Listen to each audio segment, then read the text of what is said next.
So look, we just want to thank you all for joining us here this morning for Sheep Ireland Information Webinar. Sean Godfrey is my own name. I've been working here with Sheep Ireland just over 8 years now. So look, it's very interesting work. Come from a sheep farming background myself, and it's hugely interesting to, I suppose, be able to work in a role that I'm quite passionate about. So who are Sheep Ireland? So look, we were established in 2009. We're kind of a sister company of the Irish Cattle Breeding Federation. We're responsible for the National Sheep Breed Improvement Programme. And our main aim, I suppose, is to increase sheep farm profitability for all sheep farmers across the country.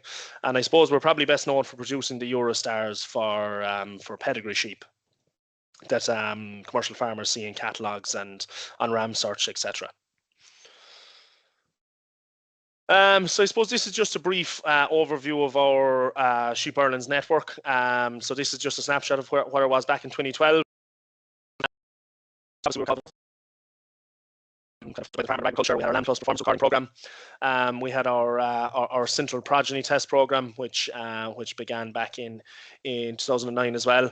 And then we had I think there was 4 flock books involved back then. So we'd got the Belclare Sheep Society, the Irish Texel Sheep Society, the Galway Sheep Breeders Association, and the Mayo Connemara Society were kind of establishing themselves back then. But if we fast forward to 2025, this is kind of what our network looks like now. I suppose here on the right-hand side, we've got 18 different flock books involved. And then on the left-hand side, obviously, look, we've got more industry stakeholders involved. Teagasc, we're involved with Teagasc in a lot of research and things for researching new traits, developing economic values, etc. We're involved with the processors, getting carcass data from them each night, and then in terms of the lab for genotyping, it's Weatherby Scientific, and then Cormac Tagging would be the tag suppliers that we deal with as well. And then in terms of research, obviously, look,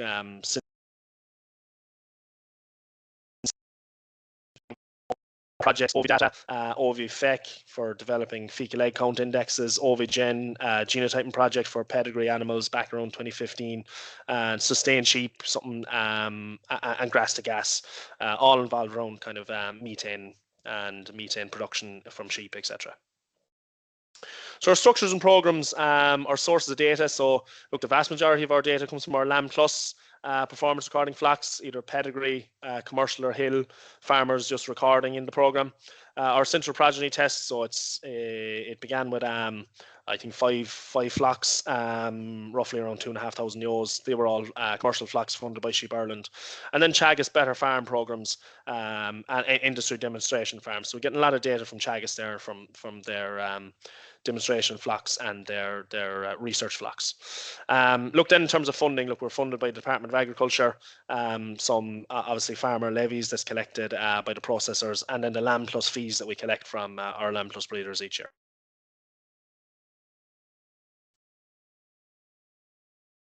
Collected, so we collect lamb time, we collect lamb in difficulty, lamb mortality, lamb vigor, mothering ability, all those traits. They're all traits that farmers can now select rams on. Then weights throughout the year. We collect weight when the lamb is born, in around 40 days, 100 days, and 150 days. Breeders are recording mating information, so if the ewe was laparoscopic AI'd with the use of PMSG and sponges, or if the ewe was, naturally mated with no drugs at all that's important for evaluations, especially in litter size, because the use of PMSG can affect litter size. So all that's important. Pregnancy scanning then as well. Breeders record a pregnancy scanning time around October, November. They record the number of embryos the ewe is scanned carrying. Muscle and fat scanning then, it's an optional service for members, so that's another trait we collect. As I mentioned previously, we get carcass data from the main processors that comes through an API every night. Then health data, we collect a lot of records on lameness, I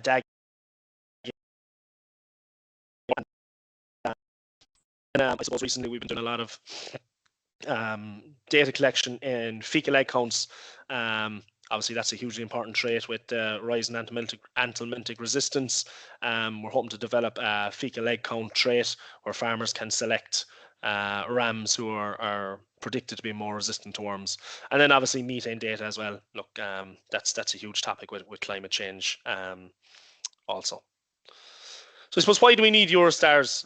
You often be asked the question, why can't we just select rams like they've been selected for hundreds of years based on their physical appearance? So I suppose to make the most informed breeding decisions possible in order to have a more profitable and sustainable industry in farms. Selecting rams on their physical attributes is fine. And especially for the terminal index, in general, bigger, stronger, better carcass ram will probably be better for your farm. But I suppose it's those replacement traits that you can't really see. Litter size. You can go out and buy a big strong ram, but you don't know how many or how well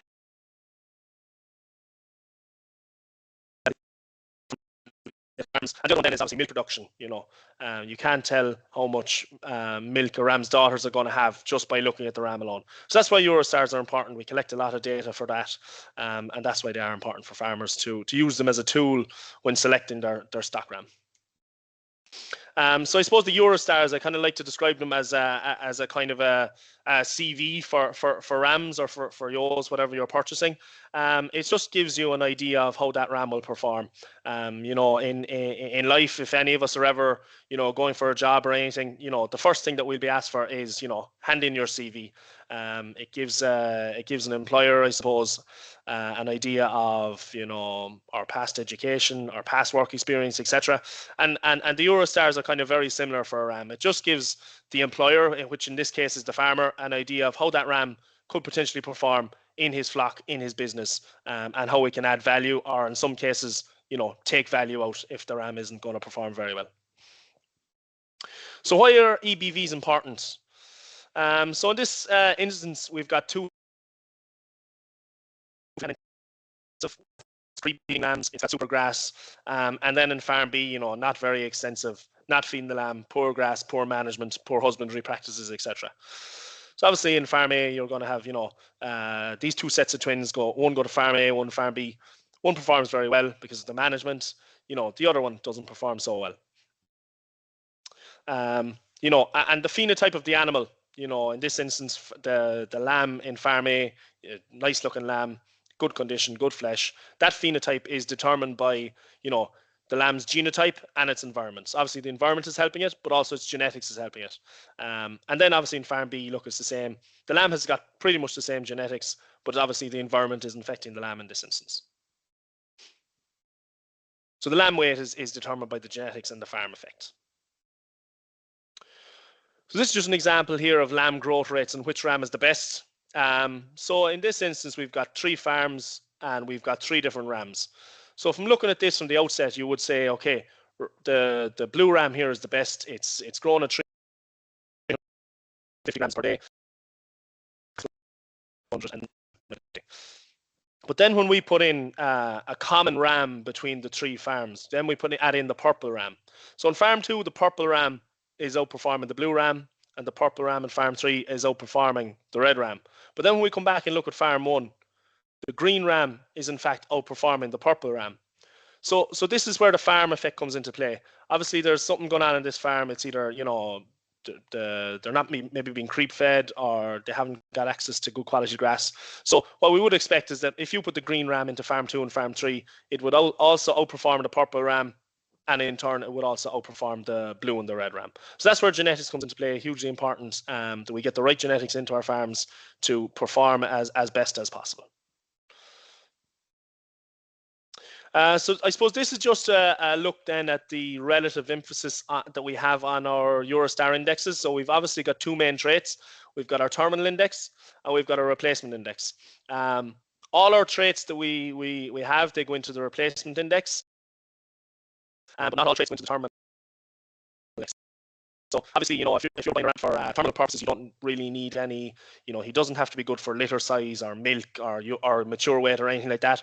It's the main terminal traits like, growth rate, the days to slaughter, carcass conformation, carcass fat, lamb survival, hugely important trait. Obviously we want our lambs in the ground and growing fast, but one of the most important things is that they're actually alive. So we can see here kind of just a percentage that is put on them based on the economics that have been developed by Chagisk. So obviously the days to slaughter index making up 44% of the terminal, carcass confirmation just over 10%, and then we're moving down to lamb survival is just under 32%, and lamb vigor again another hugely important trait. We want our lambs to be lively at birth, get up and suck themselves, 8.6%. And then we move to the replacement index. And we often get the question, why are the terminal traits in the replacement index? And the answer for that is very simple. 50% of the lambs born in a flock in any given year are going to be male lambs. And again, good survivability, because we need to move them out of the flock at some stage. They're not going to be retained for breeding, so they need to be moved on, whether that be as store lambs or as finished lambs. So they need to have good growth rate all the same. And then we move kind of down towards the maternal traits. So I suppose the main ones in the replacement index would be litter size, number of lambs born, a huge driving factor in profitability in sheep farms. So we do need our ewes to have a good litter size for us. And then the other one is milk. Obviously, everyone wants to have good flock of milky ewes. Hugely important as well. That's up at 11%. And then you've got other things there in between. Barrenness, mature weight, hugely important traits. We want to have the barren rate down around less than 5% if possible. Mature weight again, hugely important. While cull value at the minute for heavy ewes is very good, there's also a cost in that ewe and maintaining that weight. So I suppose in terms of retaining a ewe, we don't want them to be too big either. So I suppose the next then is a farmer. The farmers need to ask themselves, what is the ram's job description? What do I want my ram to do for me? Do I want my ram to breed factory lambs, or do I want my ram to breed replacement females? And if it's for factory lambs, obviously, they select the ram based on the terminal index. And then if it's replacement females, obviously they want to go for the replacement index. So then this is just in terms of a sales catalog. If farmers are looking at sales catalogs, what should they be looking out for if they want to breed for factory lambs? The main thing they're looking at is the terminal index, and the two traits then in the catalog that apply to that is obviously days to slaughter, which is growth rate, and lamb survivability. So lamb survivability is hugely, as I say earlier, hugely important. We want our lambs hitting the ground alive. Lamb vigor is included in survivability. Mortality also included in survivability, and then the other one is lambing difficulty. We don't want a hard lambing ram coming into our flocks. It results in time. The farmer has to take more time to assist the increase cost. It's a really difficult lamb, hard lambing ram. It could result in visits to the vet for C-section. So we don't want that. We want our rams to be easy lambing. Lambs get up, suck, fast growth rate. That's what we want for the terminal index. So then the next one is to breed replacement ewe lambs. What should I look out for in the catalogue? So what we're looking for here is the replacement index. That's the main one. And the two main parts of that then are number of lambs born and daughter's milk. So we want our ewes having a good litter size, and we want our ewes having plenty of milk to rear those lambs. Obviously, survival is in here as well. In terms of replacement, again, you could have the best genetics for number of lambs born and milk in your flock, but if those lambs aren't surviving, they're not much good to you. So I suppose those would be the three ones you would want to, especially number of lambs born, daughter's milk, but you would also want to keep an eye on survivability as well. Hugely important. So I suppose one thing I want to draw attention to here is our Eurostar values and our stats. So the Eurostar values are across breeds. So in this instance, this is a Charlie ram. He's got a replacement index of €4.14. That €4.14 can be compared to a Belclare ram or a Suffolk ram or a Texel ram. So in terms of Belclares, you could see any figures up to €10. In around €8 would probably be the most common. And then obviously down in Texels and Suffolks, you've probably seen values a small bit less than that. But the important thing is the euro value is comparable across all breeds. Same with the terminal index. In terms of stars then, so the stars are not comparable across breed. So you could have For instance, this is a Charlie ram. His replacement index is €4.14. He's in the top 5% of the Charlie breed. If you found a ram from, for example, the Belclare breed, €4.14 would be a very, very poor value within the Belclare breed, and that would likely be a one-star replacement within the Belclare. Something that's important. Well, your value is a crossbreed, the stars are not. And again, I suppose the figures here for our four main sub-indexes, these are all comparable across breed as well. So 0.76% for lamb survivability, that can be compared to 2.5% lamb survivability of a Texas ram, for example. Again, days to slaughter comparable across all breeds, as with number of lambs born and daughters milk. And then I suppose over here we have our stars as well. So, this particular animal is in the top 21% of the breed for lamb survivability, which puts him at a 4-star. So, these the top 21, top one, these are comparable just within the Charlie breed. So genotype milestone, I'll just go through a small bit here on where we're at with genotyping at the minute. So currently there's over 150,000 genotypes currently using the weekly genetic evaluations. So look, it's also 10 years hard work by ourselves here in Sheep Ireland, our research partners such as Chagas, Pedigree breed societies and their breeders. A lot of breed societies now are giving subsidies to their breeders to genotype some replacement females and things like that, which is it's hugely beneficial. It's also great, genotyping is great for the flock books as well, as it just gives that bit more integrity to flock books that parentage is correct. Hill breeding groups in the past couple of years due to the scheme. So hill breeding groups and their breeders have really bought into the improvement scheme and the genotype ram task. I think before the genotype ram task was introduced, there was less than 200 hill animals genotyped on the database, and now in the past couple of years that has gone well over 10,000.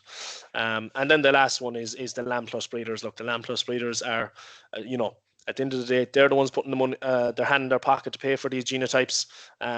While there's a lot of value for them in the genotyping, look, there is a cost to it as well. So this, with over 150,000 database, it's just putting us as we're leaders in utilizing genomic technology. So this is just a graph then, I suppose, of the number of animals genomically tested by birth year. So look, obviously we can see 2017, I suppose it really started to increase in there. And the orange here is our pedigree animals, and the blue here is commercial animals. Look, the vast majority of commercial animals are funded by Sheep Ireland from our research flocks, coming from CPT, and then some Chagas animals would be in here as well. Chagas are genotyping some of their demo flocks as well. But we can see, look, the steady increase in the number of animals getting genotyped over the years. It's great to see, and that we hope to see that continuing into the future. So then, look, I'll just go through a small bit of genotyping and what it provides for farmers who do it. So it gives parentage verification. So if we genotype a ram lamb that was born in 2025, we can verify that the parents that the breeder have said are correct. But that is where both parents have already been genotyped. Another thing we can do is parentage prediction. So if a ram lamb is said to be of Sire and Dame, and once we get those, if those parents are genotyped, once we get the result back for the ram lamb, we can actually say no, it's actually not Sire, but we can tell you it is Sire B. So that's hugely important in terms of a couple of things for producing your star valuations, to have them accurate for the ram that you're looking to sell, and also I suppose for flock book integrity. It means that the parentage of the animal once you sell them is correct. And that helps just to protect against inbreeding, especially if it's going for further pedigree breeding. Scrapie resistance level. So we can give the scrapie resistance. Obviously, there's goes from type 1 to 5. Type 1 being the most resistant, type 5 being the least resistant. Inbreeding coefficient. So I suppose it's hugely important, especially for hill breeders. We can give an inbreeding coefficient. So we can tell the level of inbreeding that's in an animal just from its genotype alone. We actually don't need to know its sire or its dam to be able to tell that. We can tell that just from its genotype alone. And then we can give genomic evaluations. It just means increased accuracy. We're getting a whole lot more information from the animals through its DNA.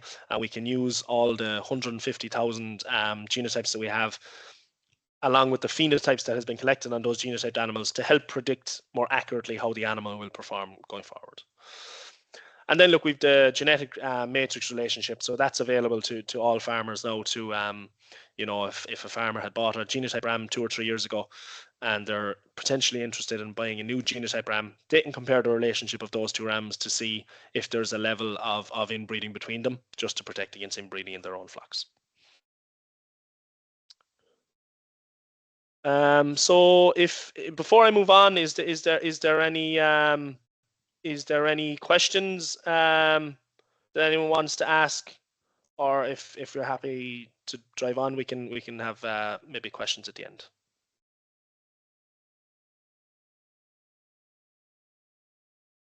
Perfect. Look, we'll drive on there. So look, the sheep improvement scheme. Look, it was introduced by the Department of Agriculture, and it began operation in February 2023. Obviously, look, there was quite a decent budget for it, 20 million, I think, which equated to €12 per ewe for the participants, and roughly about 19,000 flocks have joined the scheme. So I suppose the thing that I'm going to talk about is the genotype ram task. Look, that's the one that's kind of relevant to us here in Sheep Ireland. So the genotype ram task means that every farmer in the scheme must purchase and use a Sheep Ireland genomically tested ram in the first 3 years of the scheme. So we're currently in year 3. 2023, 24, and 25 is the first 3 years. So currently in year 3, so there is still quite a high demand for rams this year. That'll fall off over the next 2 years as we're kind of coming into the final years of the scheme.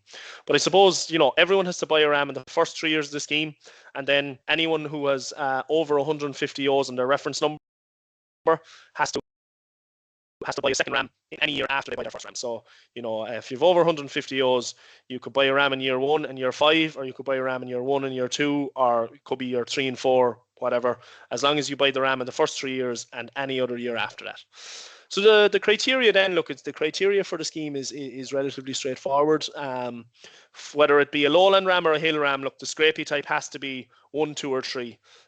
They're obviously the most resistant animals to scrapie. 4 and 5s are not allowed be eligible for the scheme. And then I suppose just in terms of lowland flocks then, an additional criteria for them on top of the scrapie is that the ram must be 4 or 5 stars on the replacement or terminal index with a genomic evaluation. So that's an important one. It has to be a genomic evaluation.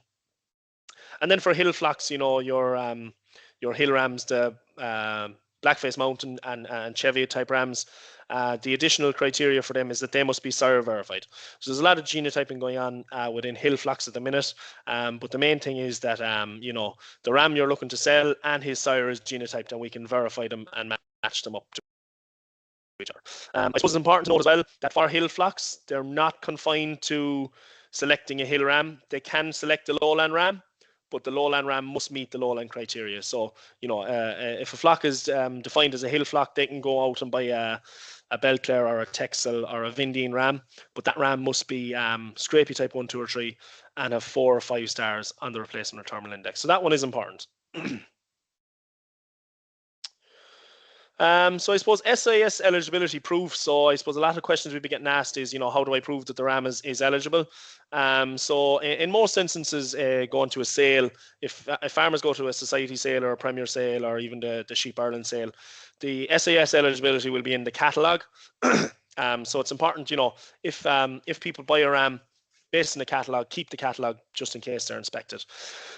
What can happen, because we do evaluations each week, is that after printing or after a catalogue has been generated, in some instances, if a ram is borderline 3-star, 4-star, he can be 4-star one week, and then he can drop unfortunately to a 3-star next week.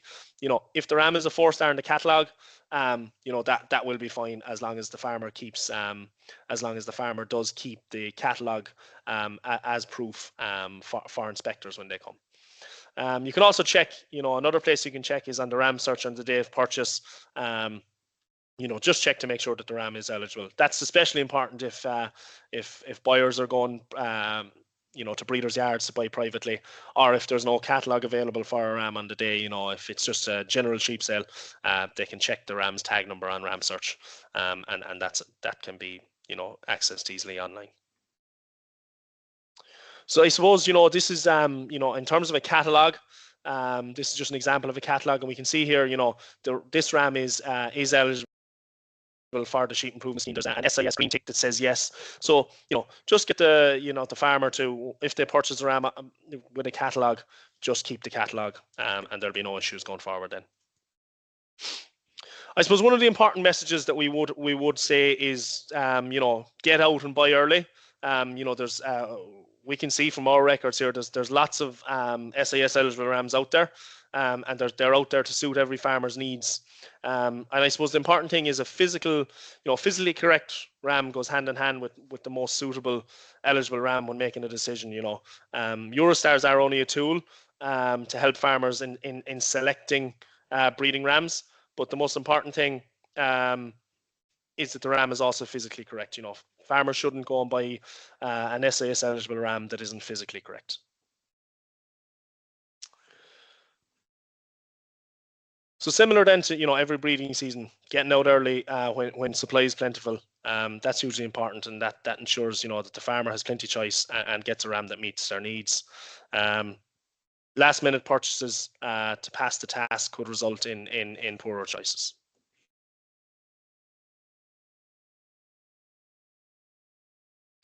So then just a few, I suppose, frequently asked questions, or maybe some common misconceptions. So we get asked often, do I have to prove the use of a ram after purchase? And the answer to that is no.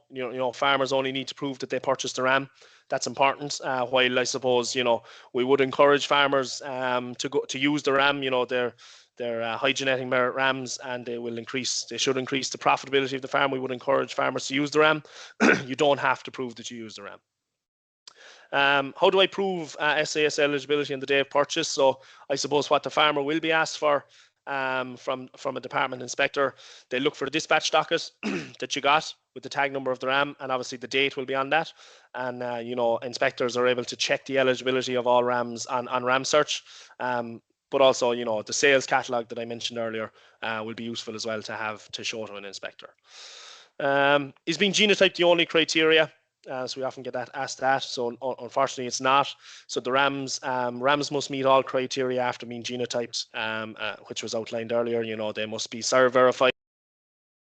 They must, for a hill ram, they must be scrapie type 1, 2, or 3 for all rams. And then the lowland ram, then also as well, they must be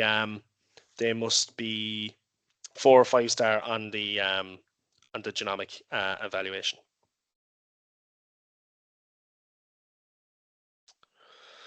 So another one then is, can I genotype my own ram to make him eligible? So often people would buy a 4 or 5 star ram that hadn't been genotyped. So the answer to that is no. Unfortunately, they can't. But what that farmer can do is maybe if they want, they can genotype that ram to make him eligible to sell to somebody else. So they can't genotype one of their own rams.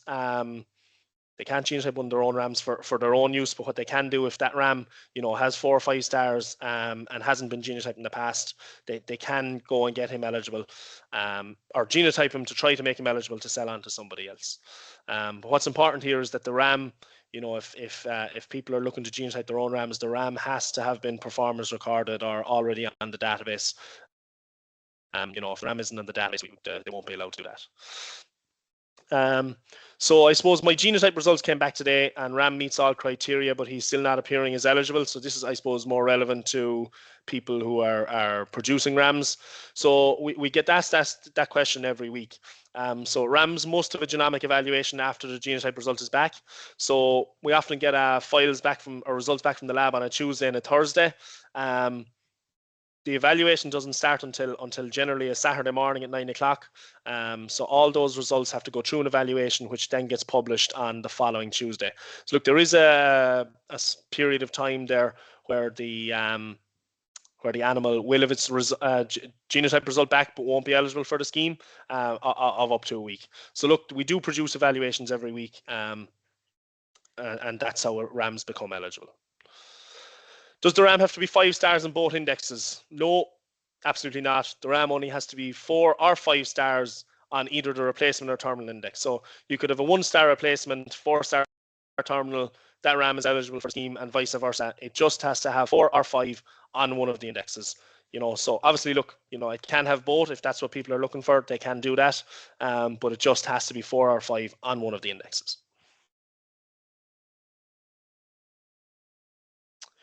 So I bought my SIS RAM and he is now ineligible. Will he still pass? So the answer to that is yes. So the main thing here is that the RAM you purchase must be eligible on the day you purchase them. So that can be checked on RAM search. Look, as I say on the last slide, we do produce a new evaluation every week, and that can change stars, slightly. If a RAM is the top 40% of the breed this week, which would make him a 4-star, he could, his Eurostar value may not move, but he could move to the top 41% of the breed in the next evaluation. That will put him to a 3-star. But the main thing is that you make sure that the RAM is eligible on the day that you purchase them. So that can be checked on the RAM search if a sales catalog isn't available. Classified as a hill farmer can buy a breed. Look, as mentioned earlier, you can also buy a lowland breed, but the ram you buy from the lowland breed must meet the lowland criteria. So that's the main thing. The best thing to do is, as I say, check on the ram search if the ram is eligible for the scheme. That'll be the best way to tell you.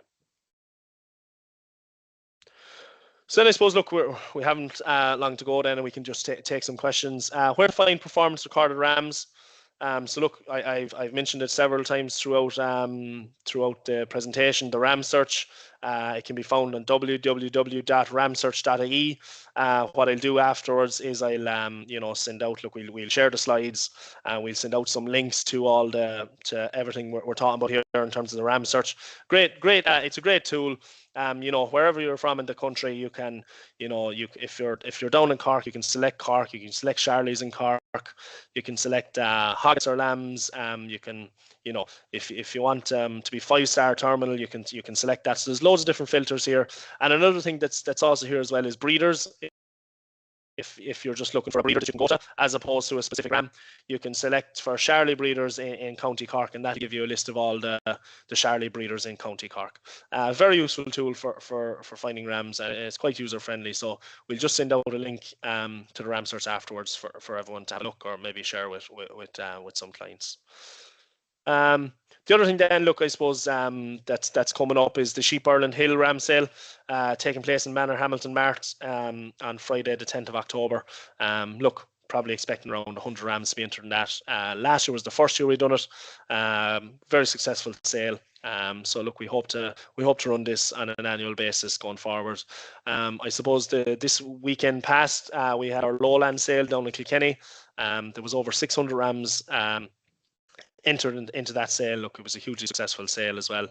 And we're delighted with how that went. And then the other one is the Sheep Ireland Guide and Directory of Breeders 2025. Look, again, this was posted out to, I think, 19,000 sheep farmers there over the past days. This has got names and numbers of all the breeders that are involved in the Lamb Plus program in terms of lowlands, and all the names and numbers of hill breeders that are genotyping rams that are to make them eligible for the scheme. So look, again, we'll send a link to this booklet after the call, and look, it's handy. I think there's somewhere around 2,000 names and numbers in this that farmers can use to contact people that are producing rams. So I suppose one of the last things I want to do was, can genetics deliver more efficient sheep? So look, this is just a few things. If you're buying a 5-star versus a 1-star, and I suppose this is a kind of a validation we do as often as we can, just to make sure that the indexes are working. That 5 stars are actually doing better than 1-star animals. So we do this using our CPT commercial data. So in terms of the replacement index, if you're buying a 5-star ram over a 1-star ram, the latest validation is showing that 5-star rams, their daughters are producing 0.21 more lambs. So listen, that's huge in terms of the bottom line of profitability on a sheep farm. If you can increase your litter size by 0.21, that's going to be a whole lot more lambs that you have to sell at the end of the year. The daughters from 5-star replacement rams, we're seeing 3.4% less lamb mortality from those. So again, couple your 0.21 more lambs with 3.4% less lamb mortality. That's going to be significant for the farmer's bottom line. And the other thing then that's quite interesting is 4% better mothering ability. Now it's a kind of a trait you'd say that isn't a whole lot or hugely important, but I suppose at lambing time, time is a hugely valuable resource for farmers, and if we can have 4% better mothering ability, so what we see there with better mothering ability is, farmer spending less time with the ewe, doesn't have to put her into a head gate if she's not, taking her lambs, or if she's slow to lick her lambs or whatever. So that's hugely important. That's less time the farmer is spending with his ewes. And that also, we're seeing huge correlations with the ewes with the better mothering ability lead to better survivability as well. So the lambs get up and suck more, the bond gets created quicker, etc. So hugely, those three things there, hugely important for the bottom line of sheep farmers. And then in the terminal index, so if you're buying a 5-star over a 1-star, we're seeing 6% less lambing difficulty. Look, I think I mentioned earlier on, a hugely important trait. It's less time the farmer has to spend assisting ewes, and also less likelihood that the farmer is going to have to spend money on a vet coming to assist the animal, or even more extreme, a section having to take place. So that's hugely important. Then in terms of weaning weight, 5-star lambs from 5-star rams are 2.1 kgs heavier than lambs from 1-star rams. Listen, that's hugely important, whether it's whether you're a store lamb producer or whether you're finishing your lambs. Look, at the current climate, good quality store lambs are making well over €4 a kilo. So if you have your lambs 2.1 kgs heavier, that equates to roughly €8 per lamb. Listen, that's huge. And then in terms of finishing, we're seeing that lambs from 5-star rams versus 1-star rams are finishing 17 days quicker. So look, whatever your situation is, if you're finishing off grass, if you're creep feeding, if you're putting them into the shed to give them ad lib feeding, 17 days less that they're on the farm. So that's 17 days less grass they're eating, 17 days less concentrates they're eating. All that is definitely contributing to a more profitable enterprise. So look, it just means to increase efficiency in terms of environmental and sustainability. So look, 5-star rams are definitely outperforming 1-stars and definitely should be used consistently. So just a few take-home messages then before we go on to a bit of a Q&A if we want. Look, 5-star rams will increase flock productivity long term. Look, we see that through our validation. But I suppose consistency is key. The main thing to do is consistently use 5-star rams, and especially for the replacement index. If you buy a ram to try and improve the females in your flock, that will take time, because it'll take 3 to 4 to 5 years before you see those daughters coming through and in significant numbers to see the benefits from the 5-star rams. Terminal index is slightly different, of course, because you get your lambs in the ground the next year, but it will take that bit of time for your replacement females to come through, to see that increased litter size, to see that increase in milk. So it is just important to use the 5-star ram consistently. And then I suppose genetics is probably one of the simplest ways of improving flock performance. We often hear people talking about husbandry and management and grassland management and all these things. The thing with those things is it's you have to work on those constantly year round. Think of lambing time in the shed with liming pens, keeping things clean, all that has to be worked on. Whereas with genetics, you go out, you buy your ram around this time of the year, and you let them with your ewes, and the ram and the ewes kind of do the rest. So that's the main thing with this. It's one day a year. You go out, you pick your ram, and they will do the rest. So look, thanks everyone.